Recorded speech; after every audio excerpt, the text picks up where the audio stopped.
If you could only change one thing about the music business, what would it be?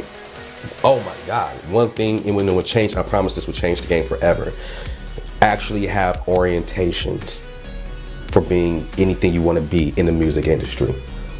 And like, I know they got these things where like, you can buy or pay like $500 and you can meet with, like right now, I could have spent like $300 and met with Kato on a track. And he'll listen to my music and listen to my beats and stuff, and he'll do like kind of what we're doing right here, but he'll like consult me basically on what to do next with my music and stuff. Mm-hmm.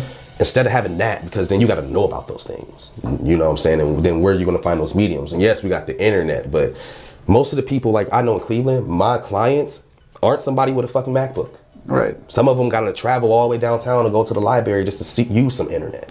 Not everyone has it. A lot of the artists who are really, really good have no opportunity, and they just trying to work. Like, we're not about to sit here and pretend like the economy is not ass right now, dude. This isn't what it used to be. Everyone's kind of struggling right now. But when you start a job at like McDonald's, the first thing they do is orientation. Right. They tell you what your job is, what you got to do it, and they give you guidelines that you follow. And after a while, you get into the habit of it, you're done with orientation. That's that first 3 months. And then you done. They don't need to be following you around anymore. They tell your ass make a McFlurry, you go and whip that bitch up. You don't need nobody over your shoulder no more. Right. We need that for rap.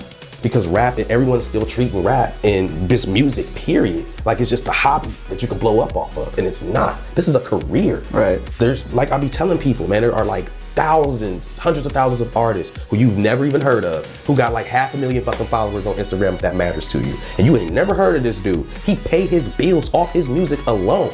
How? Because he treats it like a career.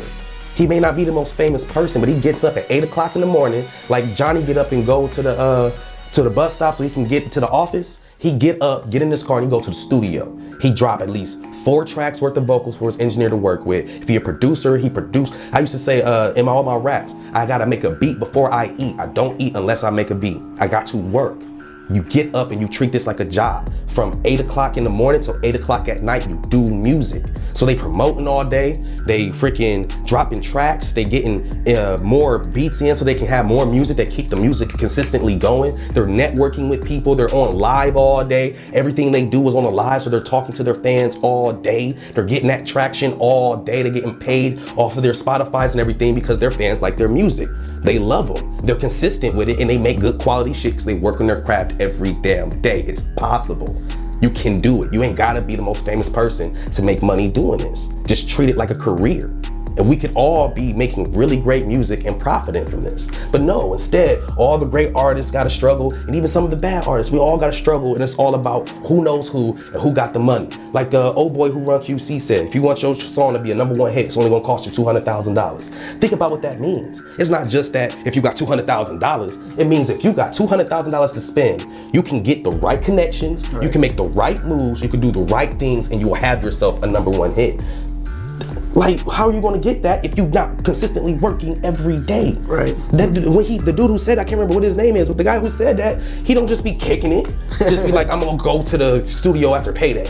No, right. He in the studio every day checking on his artists. He makes sure he do $200,000 work to spend that $200,000 to get on the billboard. And that's what we need orientation for, because that's what the fuck they tell you that at. Right. Or every job you ever do, they tell you on orientation, this is where you can go in this company.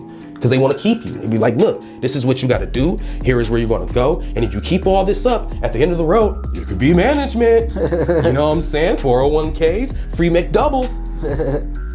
We need that for rap.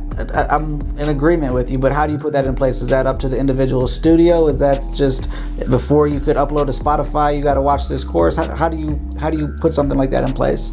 Honestly, that's the hard part of it that I'm trying to figure out, because it's like you have to get everyone on one accordance with it, which would be a really hard thing. I think you started at, let's say you started at your studio. If before you could record with any of our engineers, you have to go through this orientation and then kind of find some way to document that process and kind of put that out to other producers and other studios to say, hey, look, we did a study, kind of use it as a scientific thing. Like you're saying, you take it as a business, you got to make a case study out of it.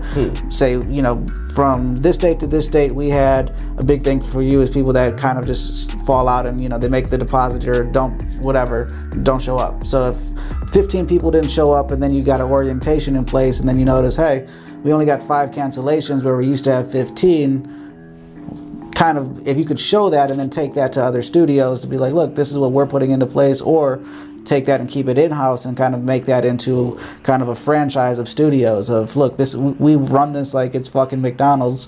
We even have a, you know, McFlurry machine in the back that breaks all the goddamn time. You know, kind of take the, like what you said, you have, what you have there is a business idea. Yeah. You have a way to reformat it, and it's not going to be an overnight thing. You kind of have to, you know, sit in it for 15, 20 years, then kind of realize like, oh, look, all these people are doing orientations. I've been doing that since 09. See, now that's the thing. Do I want to put up with this for 20 years? Because this is going to, at a point, at least for me, personality-wise, I just know this is going to be me putting up with it. Because to me, I just don't understand certain things. Like when someone is clearly doing something that is going to help you. My kids used to act up in school. I didn't get that. Like I wasn't a big fan of school myself. Right. I fucking sucked at math. But like cussing out teachers and shit like that, as long as the teacher wasn't a fucking asshole or a bitch or anything, then like it'd be the coolest teachers. Kids would just be assholes to them for no reason. I never understood shit like that. Right. Like that's ungrateful. I don't understand ungratefulness. So, and I'm not saying that like artists are just ungrateful like plainly, but I'm just saying I just never understood that type of mindset, because there's going to be artists who feel like they don't need this. Right. And they're going to continue to do what they do, and it's going to work for them, because you know not everything works for everybody, and it's just going to be years of me dealing with artists who are like, I'm gonna try it, and then because it's not working out for them, now there's complaints and how they don't need shit like this, and I don't know, it can just go so many different ways. And it's, do I want to be the one to put up with that? I would rather do an interview like this and just say it, and one of y'all can take that, please, and do something responsible with it. But because I won't, I don't like people.